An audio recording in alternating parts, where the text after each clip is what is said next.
कक्षा 7 के विज्ञान पढ़ने वाले सभी बच्चों का मैं अपनी विज्ञान की क्लास में स्वागत करता हूं। पहले हम पहला अध्याय पूरा कर चुके हैं और दूसरा अध्याय भी हमने पढ़ लिया है। अभी पहले अध्याय के अभ्यास प्रश्नों में से कुछ को हमने होमवर्क के रूप में दिया था, लेकिन कुछ प्रश्न बाकी रह गए हैं, बहुविकल्पी और जो भरने वाले थे प्रश्न, रिक्त स्थानों की पूर्ति और मिलान, और उन प्रश्नों को भी हल करना ज़रूरी है। तो इसलिए आज की क्लास में हम पहले अभ्यास के उन प्रश्नों को हल कराएंगे जिन्हें आप पहले पढ़ चुके हैं। चलिए शुरू करते हैं आपका यह प्रश्नोत्तर वाला अभ्यास।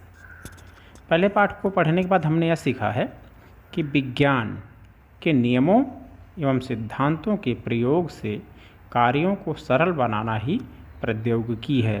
पहले पाठ का नाम विज्ञान एवं प्रौद्योगिकी था ना बच्चों, तो उसमें हमने यही सीखा। दूसरा पॉइंट है कि विज्ञान एवं प्रौद्योगिकी एक दूसरे पर आश्रित हैं। विज्ञान एवं प्रौद्योगिकी हमेशा एक दूसरे के पूरक होते हैं। और उसके बाद हमने यह देखा कि कृषि क्षेत्र में एक पॉइंट और पढ़ा कि कृषि के क्षेत्र में असातीत वृद्धि को हरित क्रांति कहते हैं। तो यह कुछ इम्पॉर्टेंट पॉइंट थे जो हमने पहले पाठ को पढ़ने के बाद सीखा। अब हम आते हैं अपने अभ्यास प्रश्नों पर कि क्या होते हैं। पहला जो प्रश्न है बहुविकल्पी प्रश्न है, इसमें भरना है। यह पहला प्रश्न है कि द्वारा मस्तिष्क की जांच होती है। तो कौन सी ऐसी मशीन है जिसके द्वारा मस्तिष्क की जांच होती है? तो सही उत्तर है स्कैनर द्वारा मस्तिष्क की जांच होती है। तो का में हमें भरना है स्कैनर। दूसरा है प्रश्न दैनिक जीवन में उपयोगी है। दूसरे प्रश्न में दैनिक जीवन में उपयोगी है। तो पहला विकल्प है केवल विज्ञान, दूसरा है केवल प्रौद्योगिकी, और तीसरा है विज्ञान एवं प्रौद्योगिकी, और चौथा विकल्प है इनमें से कोई नहीं। तो बच्चों हम पढ़ चुके हैं इस पाठ में कि दैनिक जीवन में विज्ञान एवं प्रौद्योगिकी दोनों ही बहुत उपयोगी माने जाते हैं। तो इसका उत्तर क्या होगा? सा होगा। चलिए अगला पाठ देखते हैं। प्रश्न संख्या गा। प्रश्न संख्या गा है आपकी कि टेलीफोन लाइन की सहायता से जुड़ा नेटवर्क कहलाता है। पहला विकल्प है स्मार्टफोन, दूसरा विकल्प है इंटरनेट, तीसरा विकल्प है कंप्यूटर, और चौथा विकल्प है कोई नहीं। तो टेलीफोन लाइन की सहायता से जो नेटवर्क जुड़ा हुआ होता है वह इंटरनेट होता है। तो इसमें बच्चों आपका दूसरा उत्तर सही है, बा वाला इंटरनेट। घा वाला देखते हैं। मृदा प्रदूषण से कम होती है। मृदा प्रदूषण से क्या कम होता है? आपको 4 विकल्प दिए गए हैं। पहला है आ उर्वरा शक्ति, बा मृदा, सा खनिज। 3 विकल्प हो गए और चौथा है इनमें से कोई नहीं। तो आपके लिए जो सही उत्तर होगा, मृदा प्रदूषण से मिट्टी में क्या कम होता है? उसकी उर्वरा शक्ति नष्ट हो जाती है और वह कृषि के उपयोग लायक नहीं रह जाती है। तो इसमें आपका आ वाला उत्तर सही होगा, उर्वरा शक्ति। रिक्त स्थानों की पूर्ति कीजिए। दूसरा प्रश्न है हमारा।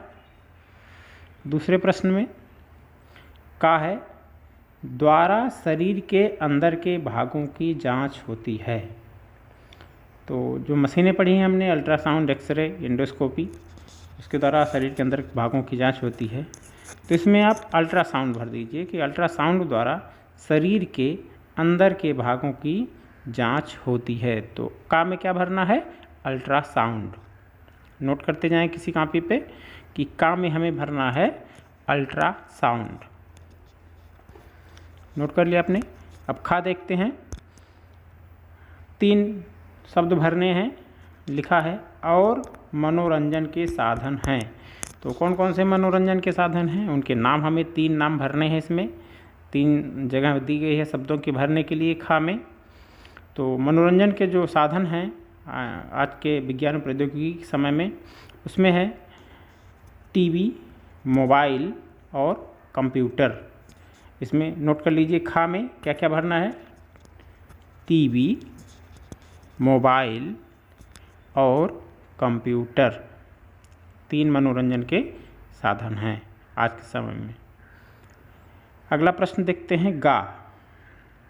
गा में लिखा है ढेकुली रहट, उसके बाद खाली स्थान है, के पारंपरिक साधन हैं। यह किस चीज़ के पारंपरिक साधन है बच्चों? यह हम पढ़ चुके हैं अपने पाठ में कि ढेकुली रहट जो है वह सिंचाई के पारंपरिक साधन हैं। ये पारंपरिक साधन है, आधुनिक साधन नहीं है। तो इसमें क्या भरेंगे हम? गा में सिंचाई, नोट कर लीजिए इसको, गा में हमें सिंचाई भरना है। सिंचाई भरने के बाद हमारा पूरा वाक्य हो जाएगा, ढेकुली रहट सिंचाई के पारंपरिक साधन हैं। तो गा में सिंचाई भर दीजिए। घा देखते हैं, कृषि उपज में आशातीत वृद्धि को, फिर खाली स्थान है, उसके बाद कहते हैं। कृषि उपज में हम पढ़े भी, हमने सीखा, उसमें भी हमने देखा था कि कृषि उपज में आशातीत वृद्धि को भरना है, इसमें हरित क्रांति कहते हैं। तो घा में क्या भरेंगे? हरित क्रांति, नोट कर लें। अगला प्रश्न देखते हैं, इंग्या। विज्ञान के नियमों एवं सिद्धांतों का अनुप्रयोग कहलाता है। तो पहला पाठ ही हमारा है प्रौद्योगिकी, तो इसमें भर देंगे हम प्रौद्योगिकी। इंग्या में क्या भरेंगे? प्रौद्योगिकी। मतलब हमारा तो पूरा वाक्य बन जाएगा, विज्ञान के नियमों एवं सिद्धांतों का अनुप्रयोग प्रौद्योगिकी कहलाता है। दूसरा प्रश्न हो गया। अब तीसरा प्रश्न देखते हैं, मिलान वाला। 2 स्तंभ दिए गए हैं, स्तंभ का दिया गया है, स्तंभ खा दिया गया है। स्तंभ का को स्तंभ खा से मिलाना है, और इसके लिए इसको थोड़ा बड़ा कर लिया जाए। तो चलिए मिलान शुरू करते हैं, स्तंभ का खा से। पहले स्तंभ में जो पहला शब्द दिया गया है, ईमेल। ईमेल क्या है बच्चों? ईमेल जो है वह कंप्यूटर आधारित दूरसंचार की युक्ति है। तो ईमेल की सहायता से हम, कंप्यूटर की सहायता से दूरसंचार की का को हम मिला देंगे सा से, ठीक है। उसके बाद दूसरा देखते हैं, खा। कृत्रिम उपग्रह। कृत्रिम उपग्रह क्या है? कृत्रिम उपग्रह दूरसंचार व्यवस्था से संबंधित है, तो इसको हम मिला देंगे दूरसंचार व्यवस्था। खा को मिला देंगे दा से, नोट करते जाएं इसको। तीसरा है, मनोरंजन के साधन बढ़ने से, गा वाला, मनोरंजन के साधन बढ़ने से क्या बढ़ा है? ध्वनि प्रदूषण बहुत बढ़ गया है, तो इसको हम इससे मिला देंगे, गा को या से। तीसरा है, पृथ्वी, अग्नि और त्रिशूल। ये क्या है बच्चों? यह मिसाइलें हैं। हमारे देश में रक्षा करने के लिए यह मिसाइलें बनाई गई हैं हमारे देश में, तो इसको हम मिसाइलें से मिला देते हैं कि पृथ्वी, अग्नि और त्रिशूल मिसाइलें हैं। घा को मिला दीजिए आ से, ठीक है। और अब एक बच रहा है, एलपीजी। आप जानते हैं जो घरों में एलपीजी प्रयुक्त होती है वो क्या है? एलपीजी खाना पकाने की गैस है। तो यह आपका मिलान हो गया, अच्छे से देख लीजिए, इसको कॉपी पे नोट भी कर लीजिए, ठीक हो गया। तो यह हमने देखा। अब इसमें कुछ बड़े प्रश्न दिए गए हैं, विस्तृत उत्तर आपको इसके लिखने हैं। तो विस्तृत उत्तरीय प्रश्न में काफ़ी कुछ हमने होमवर्क के रूप में लिखवा दिया है। कुछ चीज़ें छूटी हैं, उसको आप आज के होमवर्क के रूप में लिख लें। हम 9वां प्रश्न जो है उसको होमवर्क के रूप में रख लेते हैं, इंटरनेट क्या है, इसको आप होमवर्क के रूप में लिख लीजिए। और दूसरा, हरित क्रांति क्या है, 2। 2 प्रश्न जो है वह आप हमें होमवर्क के रूप में लिखकर दिखाएंगे। तो यह था आज का जो पहला अध्याय हमारा था, मानव जीवन में विज्ञान एवं प्रौद्योगिकी, उससे संबंधित उसका हल करवाया गया। इसको सभी आप फेयर कॉपी पर उतार लें। बाकी अब अगले वीडियोज़ के साथ मिलेंगे। आज की क्लास के लिए बस इतना ही। बहुत बहुत शुभकामनाएँ।